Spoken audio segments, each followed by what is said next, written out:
We start things out tonight with a signature matchup rematch down in Bluffton as the Tigers host ACAC rival Adams Central for a spot in the sectional championship in our signature matchup. Captains meeting up at center field before we get this one rolling on Halloween night. Tigers looking to put a drive together here as Axton Best bobbles the snap and he's brought down in the backfield by Cameron Fravel. Flying Jets turn now as Jamison Roach fakes the handoff. He calls his own number and bounces to the outside, and Roach is gone. He gallops untouched all the way to the house as AC strikes first on a huge play. Ensuing kickoff falls into the hands of Cooper Craig. He hits the sideline, finds a lane, breaks away, and it's a massive play down for Bluffton. Denver Mosier in pursuit, but Craig will take this one all the way to pay dirt to tie the ball game just like that.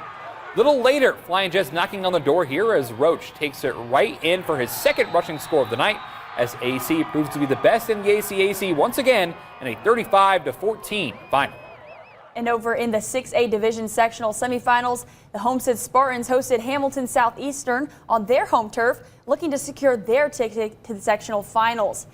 And the Spartans are fired up and ready for some action. First quarter minutes into the game, quarterback Logan Frieden keeps it for himself, escapes the defense here, and sprints across the white line to open up scoring for Homestead. HSC is going to try to answer back here. Their quarterback launches one deep downfield, looks on target, but Courtenay Glaspie shuts it down, breaking it up for the incomplete pass. Back to Frieden now. He spots a gap and connects with Carter Kennedy, and Kennedy gets onto the edge and rolls right in for a first down. HSC looking to respond again, but Glaspie makes another big hit, forcing the ball out of his hands, and Nolan Roger grabs it and takes it downfield for the huge interception.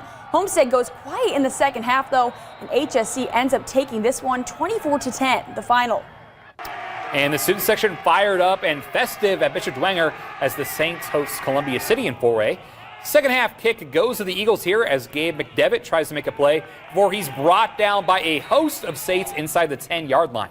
City in dangerous field position, looking to make some room as Gavin Smith gets a quick handoff and gets quickly caught by the defense, and the Eagles will punt from their own end zone. Ensuing drive here for Dwenger, fourth down and short as Hudson Ellinger gets the pitch, and he's taken to the turf by Smith for a big turnover on downs.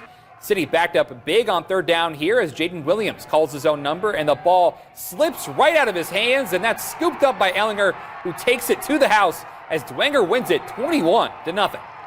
Over at Bishop Luers, the Knights ball boys are excited for some postseason football. About 4 minutes left in the first half. Quarterback Thomas Reichart hands it off to Brandon Gaither, and he takes off, heading out to the outside, outrunning defenders down the line before finally being brought down for a big first down. That drive leads to a touchdown a few plays later, and Norwell is going to try to respond here as Hunter Kurtz steps back and finds Cooper Bunn to complete the pass, but the power of teamwork from Luers brings down the tight end, and no score for the visiting Knights here. Back to Luers with less than a minute to go in the first half. Reichart fakes the handoff and steps back and throws it to Braden Migrant to give the home Knights the lead. They'll go on to dominate 45-12, the final. And over at Spooler Stadium, Northrop hosting Snyder in Class 6A. Bruins looking to score here in the first quarter as David Callison gets it out to Quay Guilford, and the Ohio State commit does the rest, racing right into the end zone for 6. Panthers trying to respond as Cedric West bursts through the line and swallows up the running back. Nice play for him. Northrop back out there on a third down as Callison drops back, tucks, and he's taken to the ground by Jamin Dean Porty to force the punt. Ensuing drive, third down here for Snyder as Max Johnson fires and connects with Keaton Robinson for a key first down. That leads to this field goal try for the Panthers as Mang Tung's kick is good, but Northrop comes away with the victory in a close 17-16 final.